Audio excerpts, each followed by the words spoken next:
Hi guys, I'm Erica. Welcome to Hack Your Health.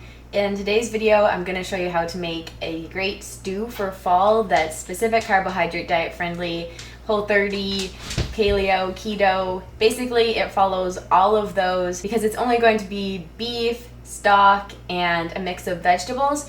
And instead of using potatoes, we're going to use a mixture of other root vegetables. So for the ingredients, we're going to use garlic, onion, I have a parsnip, a turnip, and a rutabaga, just for variety, some carrots, and I bought a roast instead of using the cut up stewing beef, which you can also use, but the roast, you don't have to cook it as long in order to make it less chewy, so that's why I'm using a roast. Some mushrooms and some broth, and salt, pepper, and spices. So for the spices, I'm going to use dried oregano, and then I bought a poultry blend for seasoning. So this is thyme, rosemary, and sage. So since the meat is going to go in first and take the longest to cook, I'm going to start by cutting up the roast into bite-sized pieces.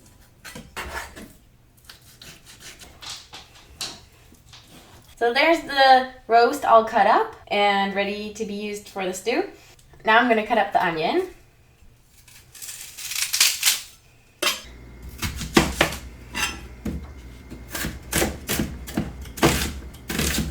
So we've cut up the onion. Now I'm going to turn the heat on in the pan, and I'm going to use a tablespoon of lard to cook the meat and the onion and the garlic in. So while the pot is heating up, I'm just going to peel 3 cloves of garlic. So I'm going to add the onion first, and then the beef. I'm also going to add some salt at this point. So I'd say that's about half a teaspoon of salt, and then I'll add more to taste later. And I'm also going to add probably about a 1/4 teaspoon of pepper. I'm going to press 3 cloves of garlic directly into the pot.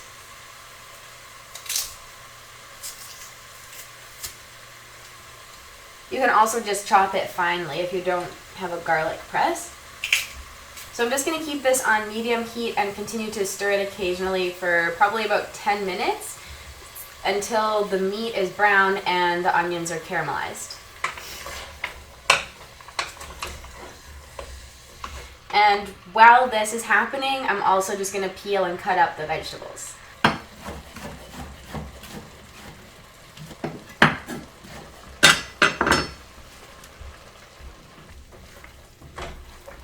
So now that the beef is starting to get browner and the onions are starting to caramelize, I'm going to add some more spices. So I'm going to add about a tablespoon of oregano. And I'm also just going to chop up some thyme.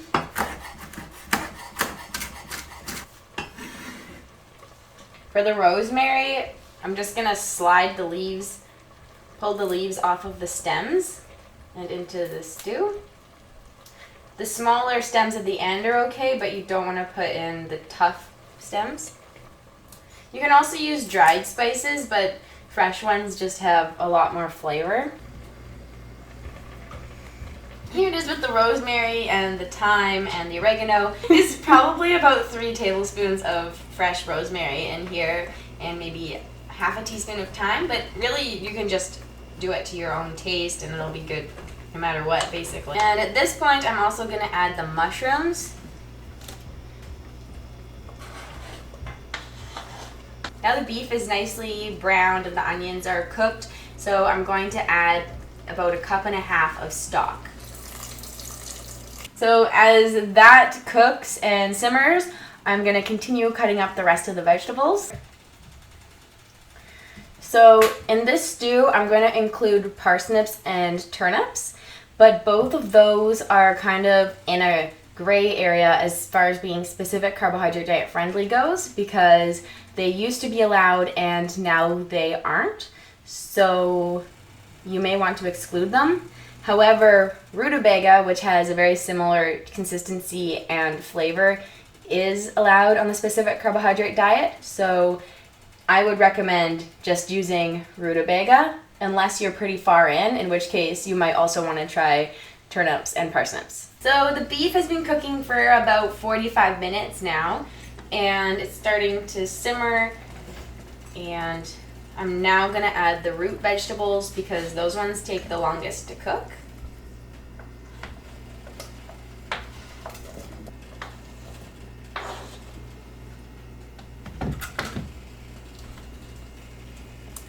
If you find that it's not completely submerged, you can also add some water in order to submerge the vegetables, but this looks okay. So it's not necessary, but I like leeks in soups and stews. So I'm just going to cut off the top end and the bottom end, and then peel a couple outer layers off of this leek.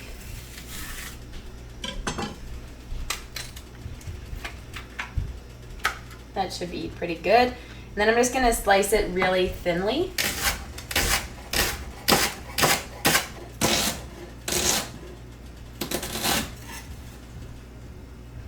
And then I'm going to add that to the stew as well.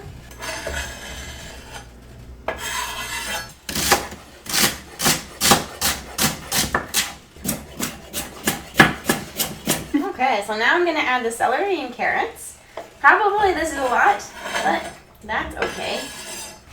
And since it's starting to get awfully full, I am going to add some water.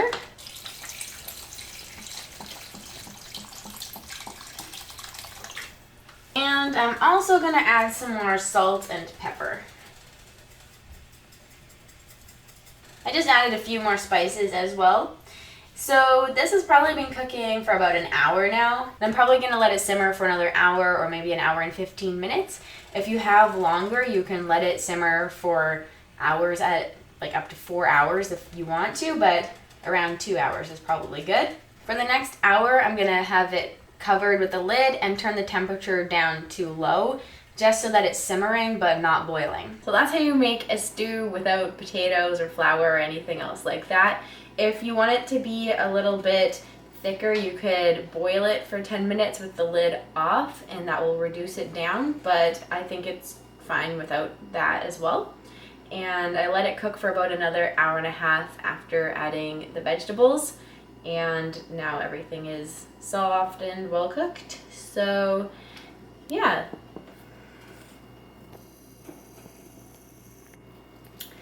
So thank you for watching, and I hope that you enjoy this if you decided to make it. And if you like this video, please let me know by pushing like, and if you want to see more of my videos, then you can subscribe to my channel. Thanks for watching. Bye. Which one's mine? I want this one. No, I want this one. No. Well, I was thinking that I wanted this one, so I'll just take. It's so hot I can't hold I it. know, we might have to wait. Unless we did this. That's hot. Yum! Mmm, delicious.